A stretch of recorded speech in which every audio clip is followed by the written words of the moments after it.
মা এই হচ্ছে ওই মেকানিকটাকে জিজ্ঞেস করি। হ্যাঁ হ্যালো,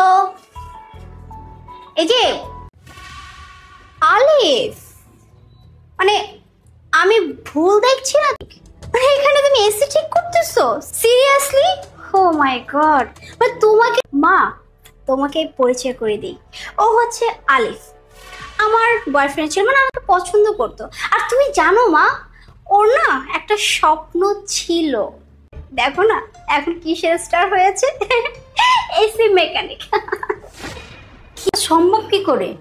কারণ ওর চেহারার ভিতরে তো হিরোর কোনো ভাবই নাই। ওর তো বলিস না বাবা, বুঝি না আমি কিছু। শেষ হয়েছে তোমার? শেষ হয়েছে ক্যারিয়ার। ঠিক বলছো। যাই হোক, আমার ক্যারিয়ার নিয়ে তোমার এত চিন্তা করছো? একটা হিরোর সাথে রিলেশনশিপে আছো, মানে তাকে নাকি বিয়েও করতেছো, নাটক ফাটক করে আর কি। হচ্ছে যে নাটকে কাজ করে, ভালো একজন হিরো।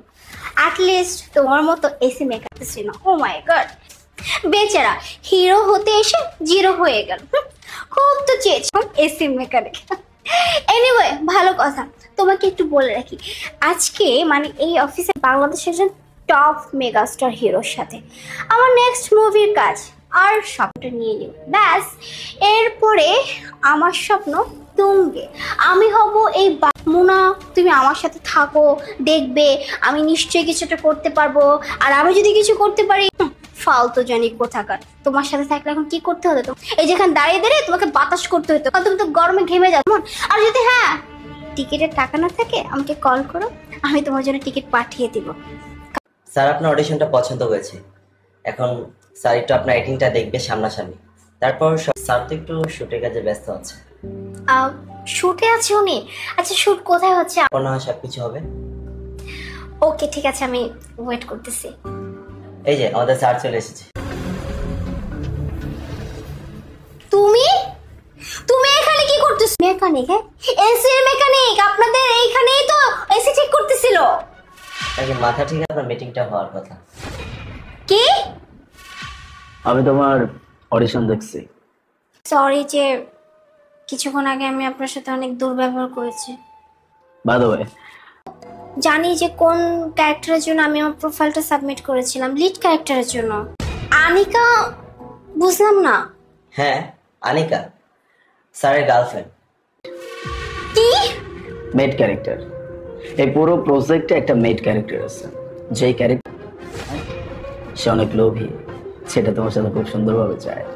তোমার অডিশনটা দেখার পরে আমি, if you want then you can do, otherwise ভেবে দেখুন আপনি ক্যারেক্টারটা করবেন কিনা। যদি ক্যারেক্টারটা না করতে চান তাহলে নেক্সট। আমার কোনো সমস্যা নেই চাকরানির রোল প্লে করতে। আমার খুব ভালোভাবে মনে আছে, তুমি ভুলে যেতেই পারো। আমার সাথে যখন তুমি ব্রেকআপ করছিলা, আমার ইগো হার্ট হয়েছে। আর দেখো আজকে আমার অবস্থানটা কোথায়। এসি আমি সেটাকে নিজের ভিতরে নেওয়ার চেষ্টা করতেছিলাম। এই জন্য মানুষকে এত তৈরি করতে হলে আগে নিজের মন মানসিকতাকে বড় করতে হয়। তুমি যখন মানুষকে বড় ভাবতে পারবা, যখন বলে বলে কারো কাছে বড় হইতে হয় না, তোমার কর্ম তোমাকে বড় অবস্থানে নিয়ে যেতে পারে। এই যে দেখো না, সময় কখন কাকে কোথায় নিয়ে গিয়ে দাঁড় করায় এটা কেউ বলতে পারে না। সো স্যার আপনার শর্ট রেডি, আপনাকে ডাকছি।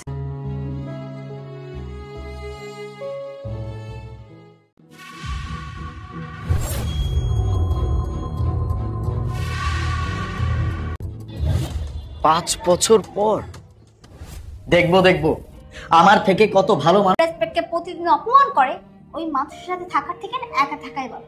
আমি বরং আমার মেয়েকে নিয়ে আমি একাই থাকবো। এত জান।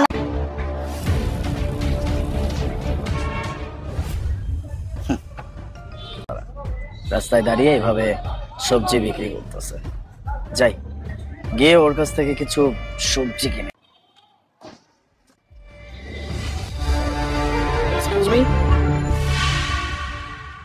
So expensive. এত দাম কেন? আর তাছাড়াও সবজি তো বাসি মনে হচ্ছে। না না, রোদের কারণে না, দেখেই বোঝা যাচ্ছে যে সবজিগুলো বাসি। না না স্যার, আপনি যেমন কাম করেন, আপনি টমেটো হাতে লয়ে দেন, দেখেন একদম ফ্রেশ আছে। না থাক, নেব না। স্যার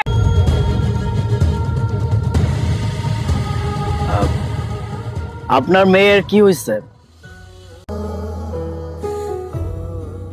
এর জন্য ওর জন্য ওষুধও কিনতে পারিনি।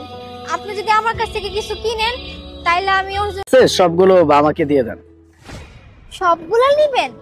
হ্যাঁ, সবগুলো আমাকে দিয়ে দেন। আচ্ছা, নিজে নিয়ে যাবেন, হয়তো আপনার কাছে টাকা দিয়ে দিবে যেন আপনি তাকে নিয়ে যেতে পারেন। স্বামী বাদ দেন। টমেটো 100 টাকা কেজি, তো আমি আপনার 80 টাকা করে দিতেছি।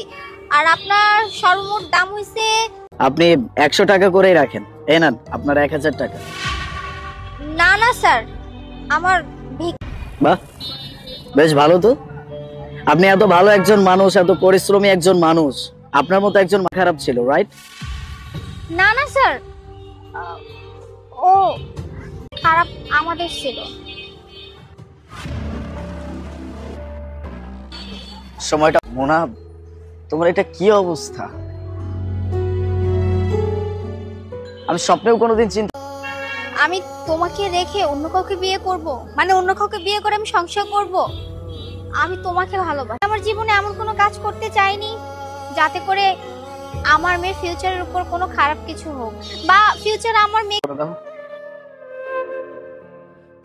আমি না এত কিছু বুঝতে পারি নাই। তুমি আমার কাছে যে ইগোর কারণে তোমাকে হারাইছে, আমার মেয়ের কাছ থেকে আজকে আমি এত দূরে। আমি আমি তোমার কাছে মাপ চাচ্ছি মোনা। সবকিছু তো অনেক আগে শেষ হয়ে গেছে। আবার তো দ্বিতীয়বার সবকিছু শুরু করা যেতে পারে। আর কাউকে পেলাম কোথায়? আমি অনেক মেয়ে দেখতেও কেন আসবে না, আমি আমি তোমার মতো কাউকে পাবো না। আমি তাদের ভিতরে তোমাকে, তুমি কি আমাকে দ্বিতীয়বার বিয়ে করবে? হ্যাঁ, আই প্রমিস, আমি তোমার সব শর্ত মেনে নিব। আজও আমি সেম মিস্টেক দ্বিতীয়বার করব না, যেটার জন্য আমি আমার স্ত্রী, আমি আমার সন্তানকে হারাইছি।